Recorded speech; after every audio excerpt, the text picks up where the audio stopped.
The third party debate, opposing views and obstacles to electoral success, the right podcast. I don't know about you, but I have received my mail-in ballot and I have officially voted. So a question that comes up all throughout anybody somewhat left of center is how to address voting.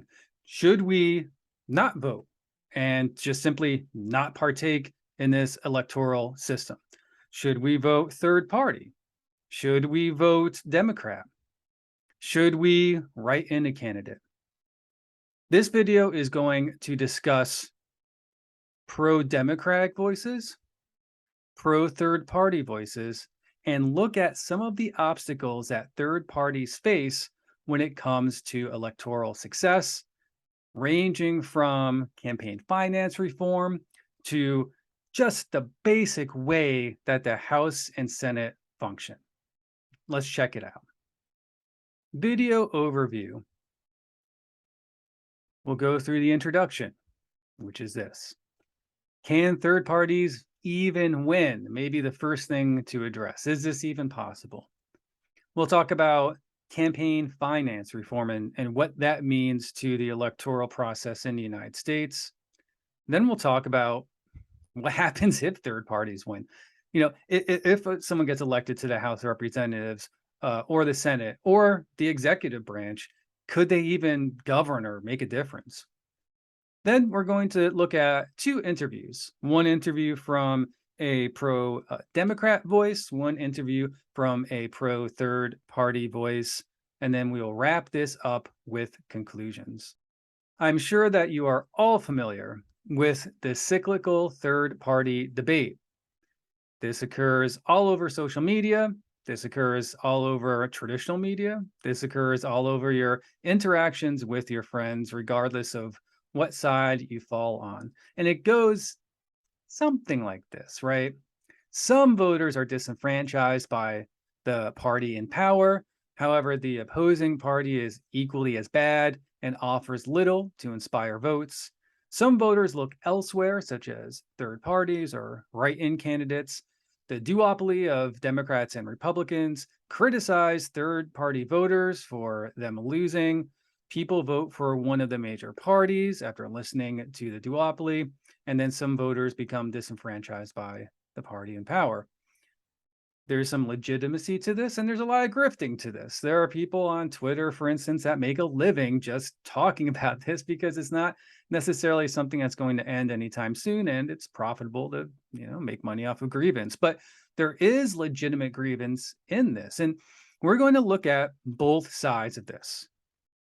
Whether that side be, this is the system we have, and the best way to accomplish it is to push Democrats to the left, maybe Bernie Sanders' message, as well as the third party message saying, you cannot push these parties to the left or maybe, other ways, because this is who they fundamentally are, and they are never going to listen to you, but they will criticize you and make you feel bad and force you to vote for them.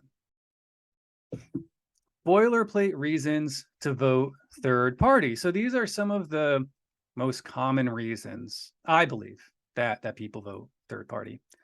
Things will never change until more parties get involved. Makes sense. If a third party gets 5% of the general election vote, they get federal funding. This is something echoed by the Green Party, for instance. A vote for a lesser evil is still a vote for evil. And I have said that in past iterations of this life that I have. In transparency, I voted for third parties and Democrats. I canvassed for Ralph Nader in the infamous now Al Gore Bush hanging Chad election. And I don't have a hard stance on either. I have learned to begin listening instead of telling people what to do. But this is something that I myself have said. The duopoly serves the same moneyed interests and not the people. Whether it's Republicans or whether it's Democrats, at the end of the day, it's all just big money corporations and they don't care about you. Third parties can greatly impact election results, which could force major parties to adopt policies or enter into coalition. This has two parts to it, and one harkens back to a much simpler time, a time when I focused on history and civics for high school students. But the first part of this would be that there's this idea in at least textbooks around 2005 before, if you're in civics or social studies class, government, whatever they call it, that third parties do serve a purpose, but that they're watchdog parties. That essentially they're not there to really win anything, but they're there to keep the Democrats and Republicans in line, and that they usually run on some type of policy. And back then, it was mostly things like the environment. If we're talking about the Green Party, today it could be Medicare for all, right? So the purpose was, as a watchdog, to kind of force the major parties to adopt these policies and receive valid criticism. Now, there's another part of this too, if we're talking about coalition, and this has more to do with parliamentary politics than what we've seen in our presidential system and our bicameral legislative system, in that there is also the idea that if you get enough people into the House or the Senate, for instance, that you could force maybe the Democrats to enter into a coalition with the Green Party or any third party that you would like to bring up. The idea being that this third party could potentially block legislation from moving forward, forcing a major party, maybe it's the Republicans and the Libertarian Party, to include policies or even potentially elevate members of that party who are representatives into significant committee positions, things of that nature, to force these major parties to make concessions in one way or another. Supporting a major party is supporting business as usual, and this is about as base as it gets. You know, this is a bumper sticker. Things won't change unless things change. But lastly, it's ultimately your choice. Voting for a third party is your right and has nothing to do with criticism aimed at you for doing so. If you voted for Jill Stein, you didn't vote for Donald Trump, right? That kind of idea. Boilerplate reasons not to vote third party. So these would be people, progressives, possibly people center of left, saying, I'm with you on 95% of what you're talking about. I understand your grievances about the Democratic Party. I share many of those too. However, this is reality. And that by voting third party, all that you're doing is hurting the closest thing that you have to representation in politics. Nationally speaking, voting for a third party is voting for an impossible scenario. It is truly throwing your vote away, meaning that, at least for now, the way in which we elect representatives, at least at the national scale, makes it virtually impossible for an electoral victory, for someone to be elevated to a federal position, whether it be executive or House or Senate. We'll get into why, but the idea that it's not just throwing your vote away because I don't like your party, it's throwing your vote away because it just structurally can't happen yet. And I've had this discussion too myself, again, being transparent, to where possibly third parties need to focus on electoral reform first before putting money into campaigns that are doomed for failure. Voting third party is the epitome of privilege. And what do I mean by that? So this is the idea that, look, upwards of 90% of African-American women, for instance, voted Democrat. And they vote Democrat because it is the lesser of evils and for harm reduction, as well as for other reasons, such as actual representation in that party. However, the idea that you're not going to vote for a Democrat and thereby potentially elevating a Republican to a position because you don't agree with a specific topic, whether it be foreign policy, Julian Assange, Medicare for all, right? These specific things, but 80% of the other stuff you do. That by doing that, what you're doing is essentially saying, I don't care about what the voter demographics are telling me. And that could be voter demographics for Hispanic, for Jewish voters, for all women except white women, all people, right? Essentially, that are in any type of marginalized community, vote majority Democrat. And that you can argue that they shouldn't, and that you can argue why they shouldn't, but that by ignoring their voices and talking over them and condemning them, that this is essentially privilege. Because at the end of the day, regardless of what happens, if you look like me, the repercussions of a Donald Trump being elected are very minimal compared to other people in the society. Voting third party, regardless of rationalization, truly does help the opposing party. And this is one of those things that goes back and forth, and you can debate this all that you want. But one of the reasons that people say don't vote third party is, again, because structurally third parties cannot win, at least at a federal level in this argument. And that by default, since you're not voting for a Democrat who you mostly agree with, that you are throwing your vote away, or in other words, essentially giving by default Republicans a vote.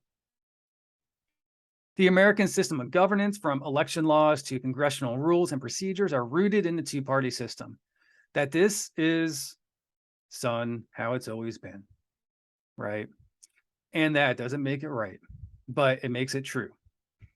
That at least as everything is structured now, and I've kind of already talked about this, but it's the argument that, look, much like the British parliamentary system, it's not even necessarily presidential versus parliamentary, that the way that we set this thing up is just rooted historically, going all the way back to the second presidential election, when political parties kind of started forming. If we're talking about Democratic Republicans and Federalists, this is just how it's always been.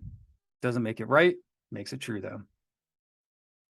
The lesser of two evils is a reality, and I discussed this, that arguing voting for a lesser of two evils is still voting for an evil, and having somebody say, yes, I know that. That's real life. Get out of your bubble. The world is not always great. As a matter of fact, this country is horribly racist and has horrible economic stratification. And that the history of this country, if we're talking about civil rights and things like that, is not stellar. And therefore, the lesser of those evils is the only thing that you can get out of this squalor. And so you do that and then advocate in other realms outside of electoralism, maybe as an activist, maybe in a nonprofit, maybe you volunteer, things like that. Hear what people are saying by viewing voter demographics. I already touched on that. Just pull up the voter demographics and you will see that there's a clear voice, and that people are telling you, regardless of what you say, or regardless of what your friends say, this is what the majority of voters are saying. And the majority of voters who are not white men or women are saying, we need to vote Democrat to make sure that my family, that myself, and that my community is at least safe on the very, very basic levels against far-right reactionary politics. There's this discussion, and we already touched upon it, that voting for one person is actually voting for the other. And so, here's maybe a more illustrative history of this. I remember all these elections in my lifetime. Although with Ross Perot, I was not old enough to vote. I'm not that old. But these are just some modern historical examples of A for B. The idea that Bill Clinton fundamentally was assisted or helped by the presence of Ross Perot in his election against then President Bush #1. The idea, of course, Ralph Nader being much more infamous because of some of the narrow, thin margins, especially we all know about Florida. And if you don't, go check a video out on it. I'm sure that there will be still framed images of a man with glasses holding up a ballot like this and squinting to see if there was a hanging Chad, which became a cultural centerpiece for a few years in US politics. And of course, more recently, Bernie Sanders. So it's interesting because these folks are on different sides of the political spectrum. Some of them ran as third party, some of them did not. Some of them ran within a party, but maybe a different sector of that party. I'm thinking of Bernie Sanders, for instance, who's kind of been an independent but ran as a Democrat, argued that he was bringing in new voices and even winning over some Republicans to the party, as opposed to someone like Ralph Nader, who in his presidential bid, the infamous presidential bid, was a Green Party candidate who made arguments kind of like Jill Stein. I don't really know about Howie Hawkins the last time around, but everything was so much more heightened with Trump and Clinton anyway, making these equivalency arguments that both parties are virtually the same on everything, so that you need a third party to enter into that discussion. So now what? Well, the goal for this video, again, is to understand opposing points of view, to have legitimate discussions, not just arguments, to objectively analyze institutional, legal, economic, and informal obstacles to third parties, to learn about election and campaign finance reform efforts, and I think lastly, to be honest about yourself. And what I mean by that is when we get to the interviews, especially of people who are giving their points of view, I approach these things with authenticity and curiosity and by listening instead of arguing and talking all the time. There are legitimate arguments on both sides. And I think that if we're engaging in this, we need to be honest with what it is we are doing. Are we legitimately concerned about the communities, the policies, the foreign policy, the things that we're tweeting about and putting on Facebook or Instagram, et cetera? Because it's very easy again to sloganeer and say, end imperialism, and you'll get a lot of attention and a lot of people will like everything and it feels good. But in doing that, right, sloganeering or whatever you want to call it, what is it that you're truly accomplishing? Are you truly looking at the institutional, legal, economic, and informal obstacles to a third party, for instance? Or to flip that, if you're maybe a Democrat that's saying, look at Jill Stein, she's in Moscow with Putin and the things that she's saying now about Ukraine. Are you listening to the grievances against the Democratic Party and saying, while I support the Democratic Party, what can I do to maybe address these things within my sphere of influence?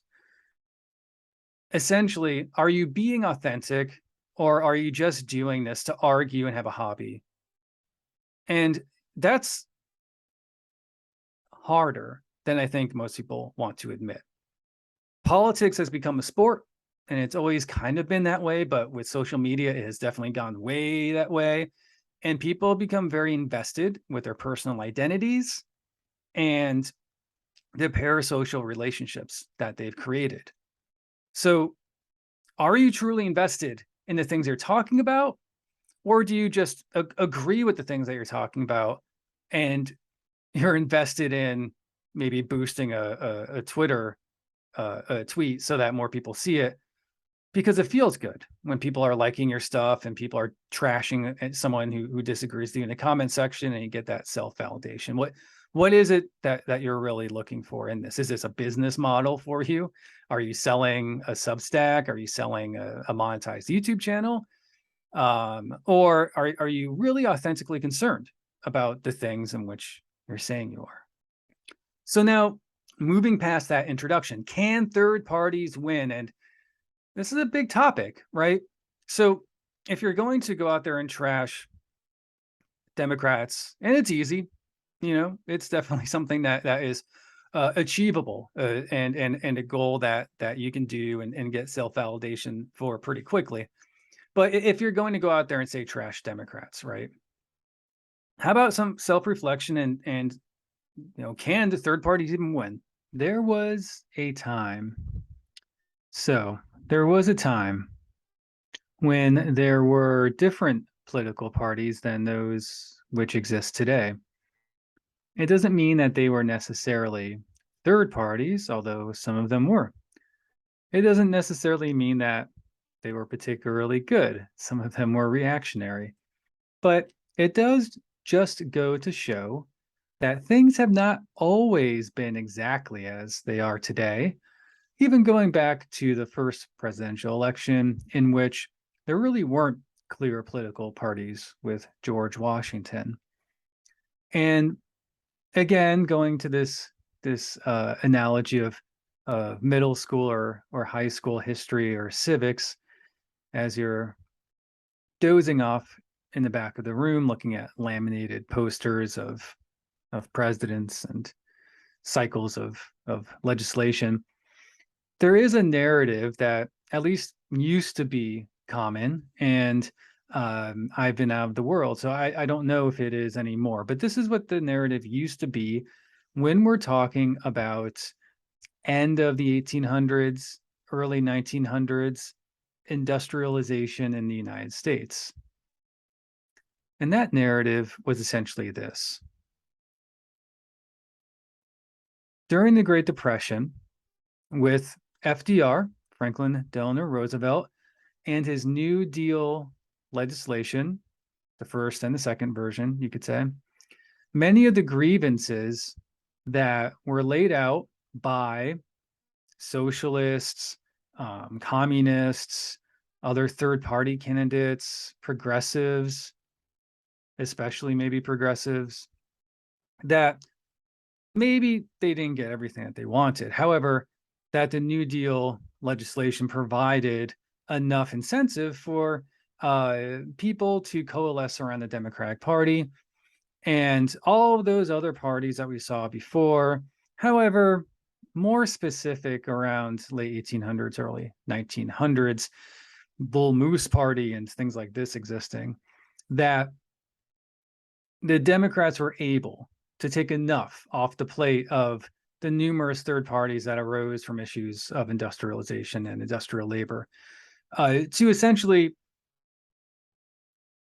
crush them and make the ones that survived of little utility to anybody voting. And this is one of the arguments against third parties in the two-party system as well. It's that inevitably one of the larger party is going to usurp enough from the third parties, whatever that platform may be, environmentalism, consumer rights, maybe anti-war, whatever the topic is, that one of the two parties will do just enough to ease the minds of some people who might vote for third party, making them somewhat irrelevant. And the New Deal is one that's cited, and you can look at some research papers, and it's an old thought. I don't know that it's a current thought because so much has changed since maybe those papers were written, or thoughts have changed at least. But it also goes into the Lyndon Johnson administration as well. It goes into the creation of Medicare and Medicaid. It goes into all the programs that were created to assist with school funding, Head Start, etc. That essentially Democrats did just enough to quell the want for somebody like a Eugene Debs, for instance. And this is an argument that's been made, kind of suggesting why there hasn't been a really, valid third-party candidate in so long. In that discussion, of all the third-party candidates that had success, probably Ross Perot on the right side, looking back at Bill Clinton's run against the first George Bush. Now, here's why I'm hesitant with this, because so much has changed, and maybe so much involving perception has changed since that narrative. However, I have the feeling that that is probably still in a textbook, and it's probably still an argument that people will make. You didn't get Medicare for all, but you did get Obamacare. And hey, that's something. Arguments like that, to where the validity of a third party, which is probably going to be very issue based, is going to ebb and flow. There will be points when it's a national discussion, and then that third party might gain some popularity with media attention. But if it's addressed or the public just kind of moves on, then what utility does that third party serve outside of that single issue or two or three issues? And they'll subside. And or again, maybe the Democrats or Republicans will just take a version of what's being discussed, incorporate it, and that'll be enough to move on past that. One of the first structural things that we need to talk about are presidential debates. And this is a major issue for many reasons, and we'll talk about why, but the most obvious is that representation matters. And that if people, majority of people who are maybe unaffiliated or independent, who aren't on Twitter arguing and comments from last year and adding things to it now and retweeting stuff, most people who aren't thinking about politics every day, they're going to watch presidential debates and vice presidential debates. And you don't see third parties on these. Why is that? Well, let's get into it. The Commission on Presidential Debates. It's a private nonprofit organization that was established in 1987 by Democratic and Republican Party leaders. The Commission on Presidential Debates sets the criteria candidates must meet to appear on televised debates. Representation, so people know that these folks exist. Criteria includes constitutional eligibility, 35 years of age, ballot access in enough states for mathematical ability to secure electoral college majority, and receive at least 15% from 5 national public opinion polls. This makes it virtually impossible for a third party to break this threshold. And I think specifically when we're talking about ballot access, and we'll get to ballot access later, but these are two things that are pushing against each other, in which there are many obstacles to third parties gaining ballot access. However, according to the criteria, third parties need to gain ballot access, and a lot, not just a handful of states. They need to be able to mathematically win the whole thing. And we're talking about federal elections here. So that, by default or de facto, essentially makes it impossible for third parties to ever break this threshold and ever get into a televised debate, which again, representation matters. For people who don't follow this stuff all the time, that's where they get a lot of their information. And that's where a lot of mainstream media, and heck, even alternative media and social media, that's where a lot of these media outlets get their talking bits from. And this is where you have your opinion panels, where people argue about debate performance, or they argue about an exchange on a policy. It's not from the party plank or the party website. It's from these debates very often. So more on the Commission on Presidential Debates. The co-founders served as chairman for the Democratic National Committee and the Republican National Committee. So there is an argument to say, okay, this thing was set up by people who were engaged, active in the duopoly, let's say. And it's created these thresholds that I think they probably knew were impossible for a third party to break. And that's a little self-serving, isn't it? And, this Commission on Presidential Debates is not part of the Constitution. It's not in any of the articles like the executive, the legislative branch, the judicial branch.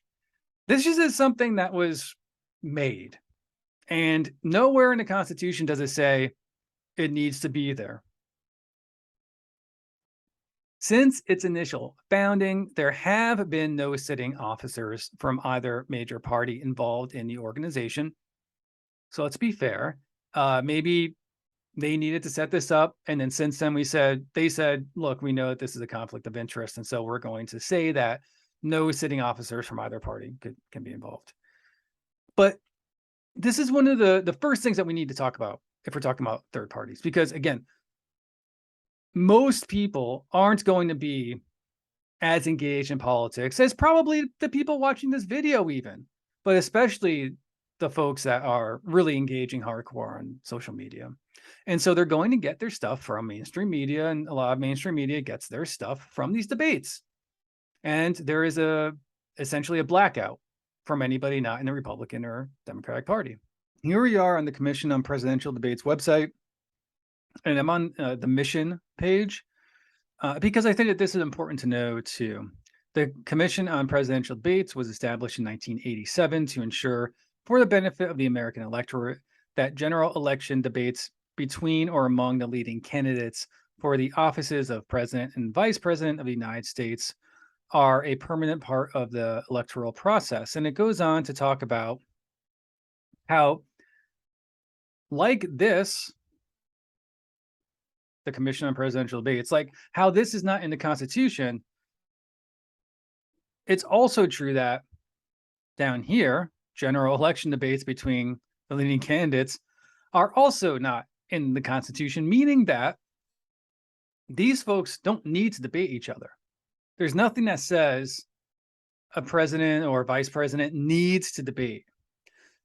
Now, it's become part of our culture to do so, and it would be odd for a candidate to not do so. However, nowhere does it say that they have to do so. And this is the argument that the Commission on Presidential Debates makes for existing. So let's give the pro argument for this. The pro argument for this is that in the past, going back 50s, 60s, 70s, right, there weren't always consistent debates, televised debates. Folks didn't always know when these debates were going to happen per se. Sometimes the incumbent would wait until the last minute to have a debate, so that there wasn't a lot of time to critique the debate, and that the existence of this organization is to ensure that citizens who are going to vote in the United States have an opportunity to see these debates occur, and that this is going to be a centralized nonprofit method to make that happen on behalf of the voting public for the benefit of the voting public. So that's the pro side to this commission existing. I'm going to go down here because then let's look at, the negative side. So initially, we saw that this was set up by folks that were involved in the two major parties. Since then, the commission says that you can no longer participate if you are actively engaged in the party system. So fine, let's just say, okay, so they fixed that. I think another kind of knock on them would be debate sponsors, because ultimately this is going to be televised, and at the end of the day, this is going to make money, right? So who sponsors these? Well, on their page at least, the 2016 AARP, the National Governors Association, but also Anheuser-Busch. 2012 again, Anheuser-Busch. I guess people are drinking beer, watching the Super Bowl and presidential debates. I don't know. But some interesting things. International Bottled Water Association. I don't know what that's about. But also Southwest Airlines. So why is Southwest Airlines are they sponsoring this out of civic duty, or are they sponsoring it to get their name up there and maybe throw some commercials in so that the audience flies with them? And so this is one of the many arguments about money involved in politics in the US presidential system, of course. And I don't know, it's a good populist message to say, look at this. Look at this. Why Anheuser-Busch is controlling our debates. I could put that on Twitter and it would do very well. I could get a lot of likes and, the corporate duopoly is no interest in serving the public. Instead, they're there to make money off of corporations. As evidence, here's Anheuser-Busch sponsoring debates held by a private company or nonprofit that is not anywhere in the Constitution. And it's solely there to block third-party voices and sell you beer. That would be an argument that, yeah, I think a lot of people would be like, yeah. However, another way to look at it is the reality is it's a nonprofit, but it needs money to be able to put this stuff together. And it's not going to just get money from private donors, which could also be problematic too. That it's not institutionalized in the system of government, so it's not going to get like tax money. It's not in the Constitution. So this is the reality. And unless you can prove to me that Southwest Airlines or Anheuser-Busch, unless you can prove, if you can show me how they are somehow influencing this, then maybe you have something. But until you do that, you just have a sloganeering correlation. Essentially, you need to prove causation, right? Another way to put it, just because it rains on Wednesday doesn't mean that Wednesday causes rain. And that's another way to look at it too. However, that's not going to do as well on social media. I can tell you that. And it isn't as if this organization has not been confronted, at least legally. So we have here the U.S. District Court of D.C., and we have our plaintiffs, Gary Johnson et al., versus the Commission on Presidential Debates. So this was an argument that involved Gary Johnson as well as other third-party folks saying that this is illegal, essentially, that they should be allowed to debate. This has happened before, but this is one of the more recent lawsuits. And I have here the opinion of that. So let's briefly look at the opinion. The Libertarian and Green parties and their political candidates sought and failed to receive invitations to privately sponsored presidential debates in 2012. They now seek invitations to this year's presidential debates, so that would be 2016, claiming the rules that bar their participation violate antitrust law. So this is interesting because, you can't say that it's unconstitutional because there's nothing in the Constitution about this. So instead, what they're trying to say is that there's essentially a trust or like a monopoly of the political process between the two main parties. However, because plaintiffs have no standing and because antitrust laws govern commercial markets and not political activity, those claims fail as a matter of well-established law. Plaintiffs also allege violation of the First Amendment, freedom of speech, but those claims must be dismissed because the First Amendment guarantees freedom from government infringements, and defendants here are private parties. Finally, plaintiffs fail to allege facts that could support a claim for intentional interference with prospective business advantage. Defendants' motions to dismiss will be granted.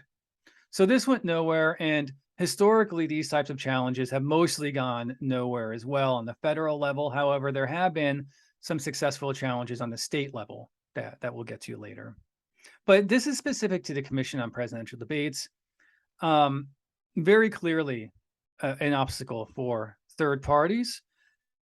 Again, another argument in favor of this is that we can't just let everybody on stage. So that if we're going to say, okay, Mr. Gary Johnson, and at this time, Miss Jill Stein, we'll invite you. Well, then what about the Peace and Freedom Party? What about all these other third parties? What criteria? Because in an attempt to be objective, what criteria are you then using to say Gary Johnson can come, but not a candidate from this third party that only exists in New Mexico? This is fictitious. What criteria, or are you just saying this is purely subjective at this point, and there is no criteria? because that would most likely, again, result in another lawsuit. So, that's an argument as well, that the thresholds are established to only include people that can mathematically have an opportunity to win. So if Gary Johnson or Jill Stein at this period of time, for instance, if they aren't even on the ballot in enough states to have an electoral college victory, that there's no point in having them on these debates because they have no better chance of winning, even though they will have better vote outcomes, and even further fringe third party that might consist of 3 people in their basement, right? The way that the math works out federally, at least. So more on can third parties win, Mr. Duverger's law. So this is a French political theorist, I suppose, who essentially said that success of third parties has less to do with people's willingness to vote, but more to do with the structure of their voting system. And here are some specifics. It holds that single ballot majoritarian elections with single member districts, such as first past the post, tend to favor a two-party system. First past the post means that the candidate who receives the most votes, even if less than 50%, wins everything, aka winner takes all. This favors a two-party system because third parties are not incentivized to form, and voters gravitate to one of the two major parties that has a much more realistic chance of winning. So lots of big words and independent words that are thrown together, but essentially it's saying that if you have something like the Electoral College, right? So we have states, and then we have districts in those states, and district reporting comes in, and then whoever of those candidates gets the most votes. It doesn't need to be the majority necessarily. It could be a plurality, but whoever gets the most wins all of the electoral votes for that state. And that the reality of that essentially makes it impossible for a third party to win. That third parties instead thrive in other systems in which it is not just majority take all, but it's representative of the total breakdown of votes. And so, maybe one party gets 30%, another party gets 35%, and I'm not going to do the math, but then there's 2 other parties that kind of split the rest. That within that structure, there can be representation taken from those different sections of the demographic. We're going to get into this specifically a little bit later when we talk about voting reform and things that are actually happening in the United States now with that. However, at a broader stepping back level, the idea that we have a winner take all system, again, at the federal level, at least in most states, and definitely with the Electoral College system, it makes it virtually impossible, structurally speaking, for a third party to win. We talked about can third parties win involving ballot access before, because it kind of touched on some of those thresholds to even get into a televised debate. So ballot access laws were one of the obstacles to accomplishing that. One of the major obstacles to third-party viability is ballot access laws. Prohibitive ballot access laws make it difficult for third parties to even appear as an option on your ballot, much less on the TV.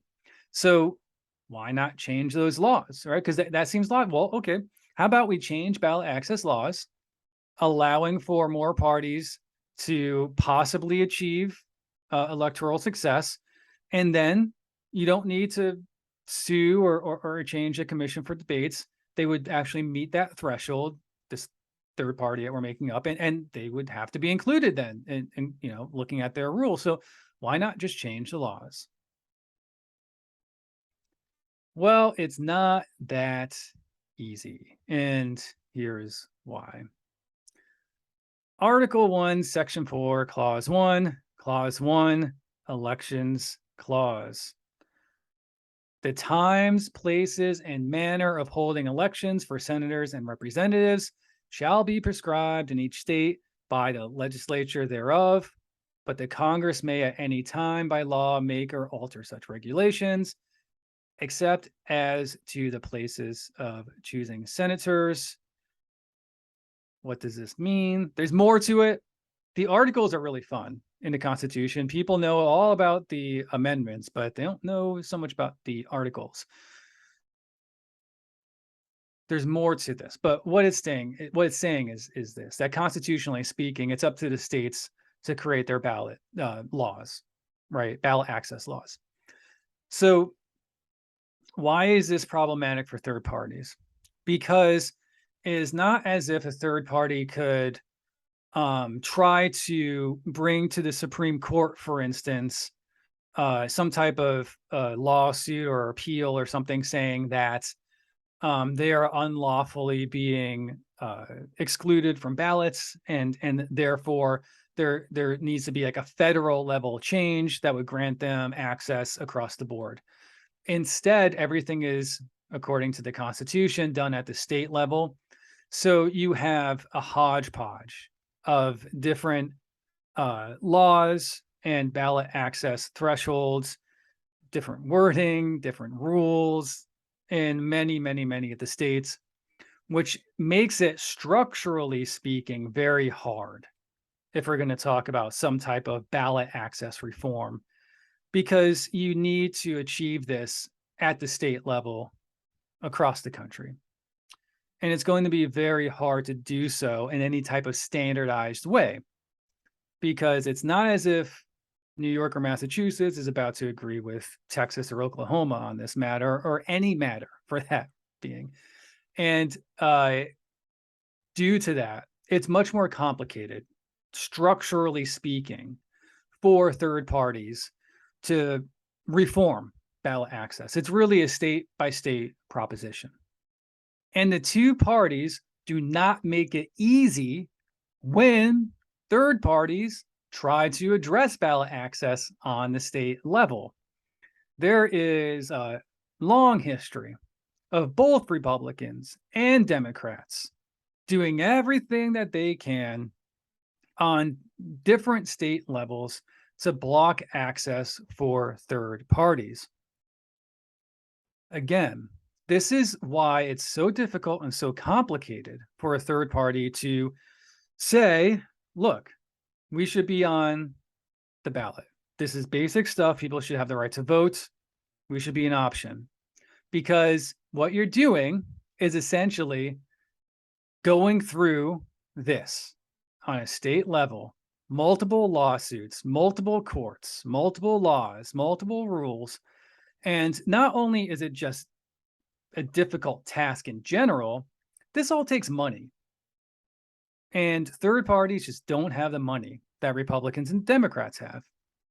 So while some of these are overturned on the state level, it still makes it difficult. If anything, it's a win-win for Democrats and Republicans anyway, because even if something is overruled and the Green Party is allowed access to North Carolina, for instance, or something along those lines, the amount of time, energy, money that goes into that accomplishment takes away from promoting a candidate, promoting policy, right? Doing all the things that you need to do to win, canvassing and getting all the stuff done to get the word out.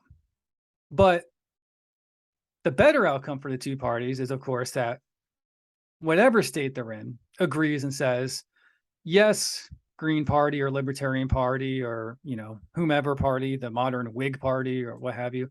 Actually, the way that you got that signature, the eyes, the dot on the I actually needed to be slightly to the right, and therefore your signature list is not valid. That's an exaggeration, but things like that happen, and it makes it very difficult. So one, that means that if you're going to vote for a third party, in many states, you're going to have to write in that candidate. And that's just de facto making it impossible. Of course, it's feasible, but it's not going to realistically happen. But it's also blocking them from meeting an electoral college threshold potentially to get onto the debate stage, to get their voices out to people who aren't digging through Twitter and learning about what third-party candidates are doing, or all these little rules and things or lawsuits occurring in the background. They're never going to see these people, so they're not going to vote for them. Again, with third parties, Can they win? It goes to this. Well, if we can't just change ballot access because it's just complicated, it's at the state level, there's a lot going on. Why isn't proportional and winner take all discussed? Why don't we look at different ways of electing folks? Maybe electoral reforms. So I stated proportional representation already. What does that mean? Because we talked about winner take all or first past the post. That's what we all know, right? So proportional representation is a little bit different. It's not one thing, it's numerous forms of electoralism that results in subgroups of an electorate being reflected proportionally in the elected body. Party lists, single transferable vote, and mixed member proportional representation are some of the more popular versions of this. While these methods are used in various countries throughout the world, they have not been widely used in the United States. However, they have started to be used in certain areas of the United States. And it also helps describe some of the peculiar things that happen, maybe, let's say, like in European or Eastern European parliaments. When you're looking at some of the folks that are elected, you're like, hey, that guy is kind of like a Nazi. How did he get there? Well, a knock on proportional representation, maybe on something like a party list, would be that you don't vote for the individual, right? You vote for the party list, and whomever's on there can be put into office. Those types of discussions can get very, very granular. We're not going to do that here, but there are arguments against proportional representation as well that are valid. I stated that this is kind of happening already in the United States. And so this is a great map or a series of maps that are showing what states are doing what in terms of trying to mix up the way in which we vote. So places that have adopted a voting system other than winner takes all. We have cumulative voting. And, it's interesting because this is happening everywhere from California to Texas, all the way up to the Northeast. We have limited voting and single non-transferable votes, some in Texas, but, the East, I suppose you could say, the Mississippi. Top 2 primary, top 4 primary, ranked voting choice, single transferable vote.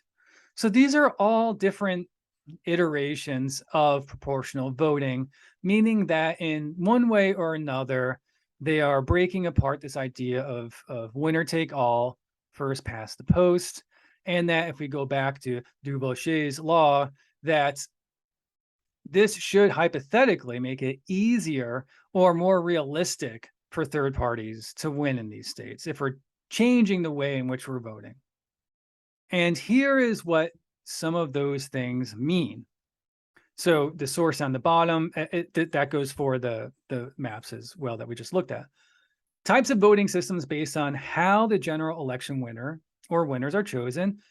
So we have a plurality, a majoritarian, proportional, and semi-proportional. The plurality being what we know most of, right? First past the post, the winner takes all.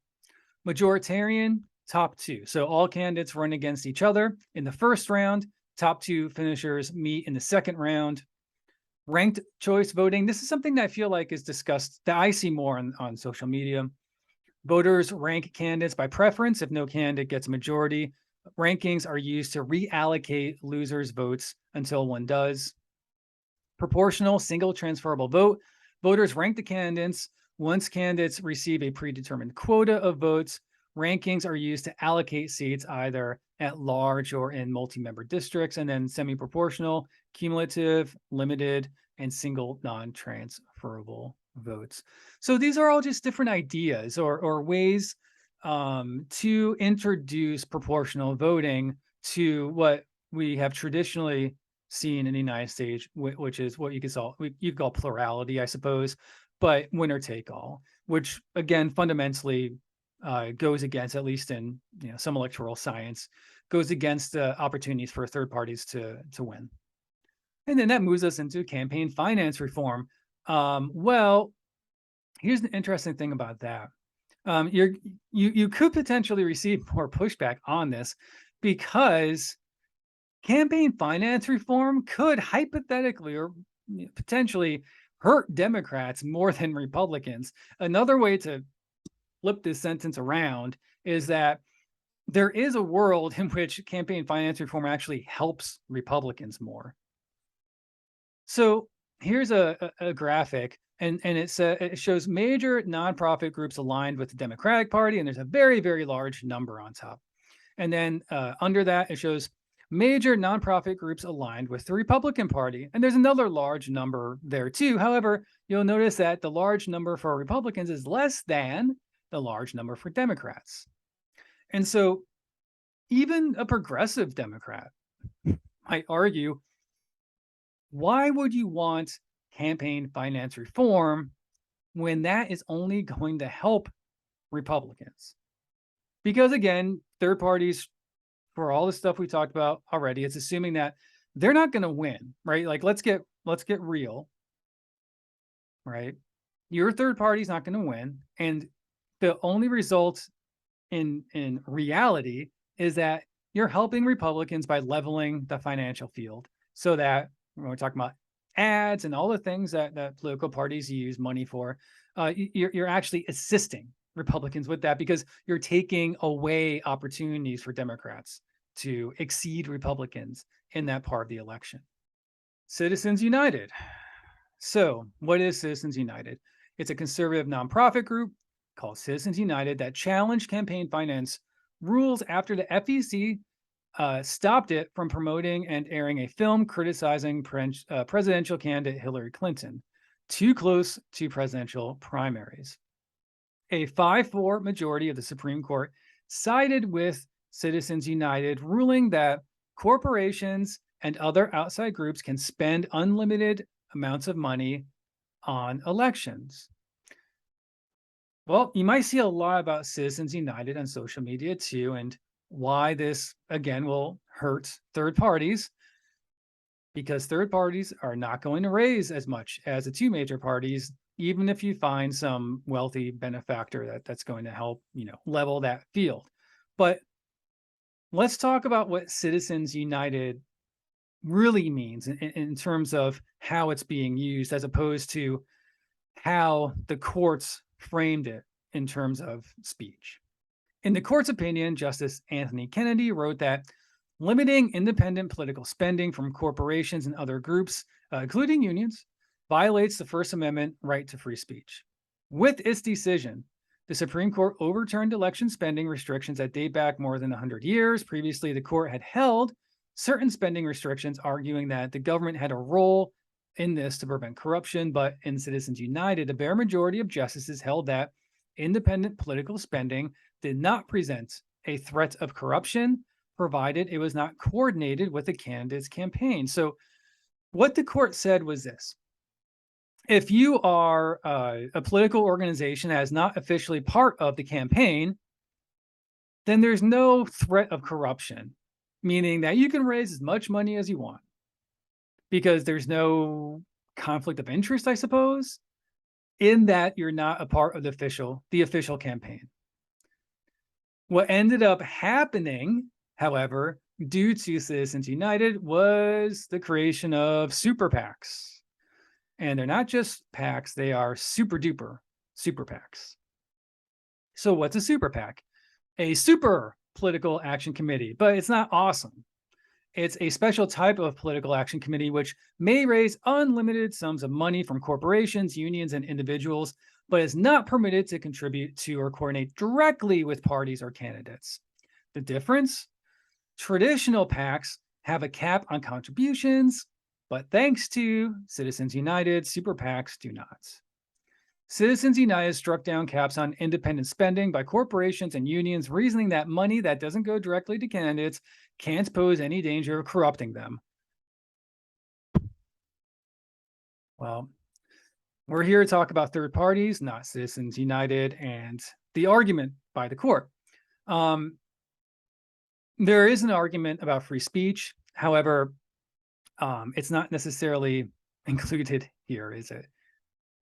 And so those are some of the bigger parts. Now, there are many, many, many more, but you can see that whether it's from money, ballot access, access to debates, the structure of the voting system that we use, third parties have an uphill challenge when it comes to winning anything on the federal level.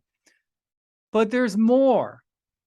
There's more to third party obstacles, and it gets into what if they win. So what if all these things are overcome, and that there is this messianic third party candidate who breaks through all of these and wins, maybe without getting onto the debate stage, let's say, and but somehow gets write-in votes on some states and gets on ballots in other states and wins the electoral college system and becomes president, or conversely gets into the House of Representatives or the Senate.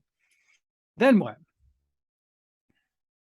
Could a third party representative even govern in the first place if they overcome all those things we talked about? Well,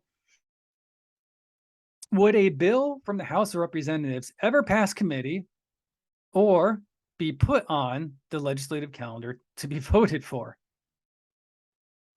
This is a realistic argument, and it's one that is a downer that people don't want to talk about, because you want to talk about abolish the electoral college system and the duopoly and things like this. But in both the House and the Senate, you have committees. And who makes those committees? The political parties. So who's in these committees? Republicans or Democrats, right? And if you want to bring something forward as a Green Party or a Libertarian or whomever, it needs to go through a committee. And so just practically speaking, if you have one or two third party members in the House or the Senate, again, maybe being a little cynical, but practically speaking, what's the reality of whatever it is that they propose actually going through one of these committees and moving on to be voted on? Of course, that's another argument. When is it going to be put on the calendar? It could be put on the calendar the very, very last minute of the session, and we just kind of run out of time. So there's a lot of informal ways, again, because the system is very much entrenched in the two-party system that's become an informal type of rule of governance in the United States.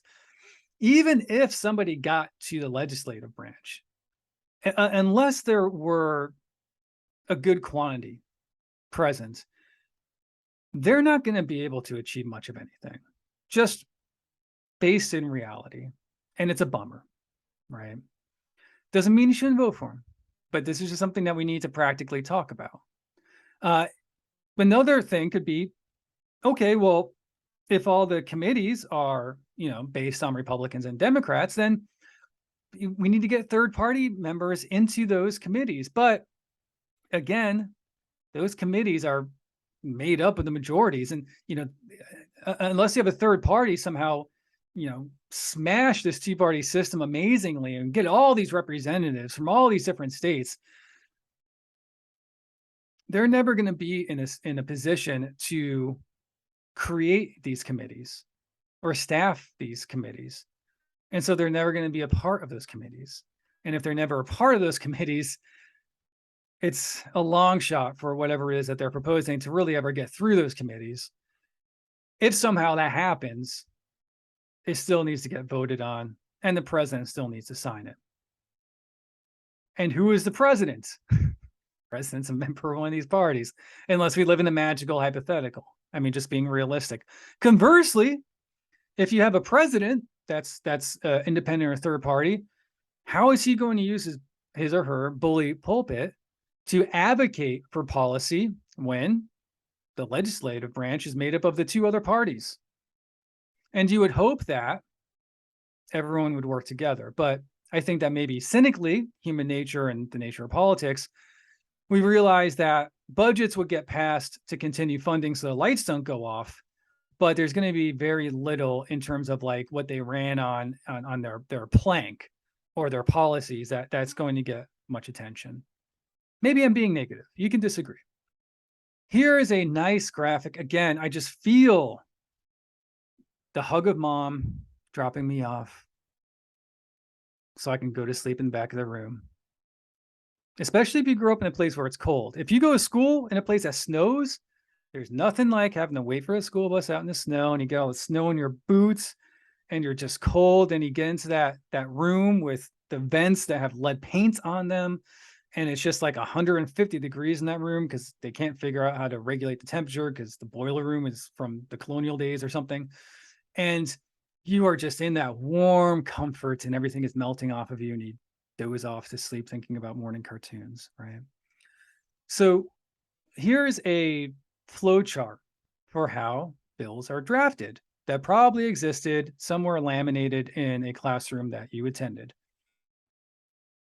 You have to look at this, and again, you have to say,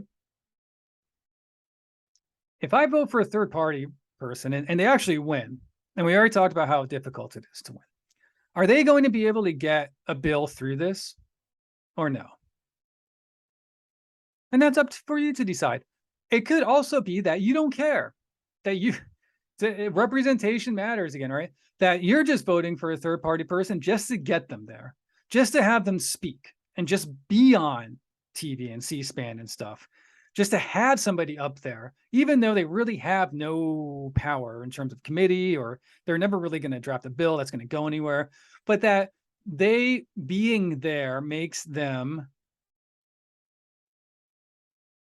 an option for CNN to show or Fox News to show or MSNBC or clips that then go on to Twitter, right?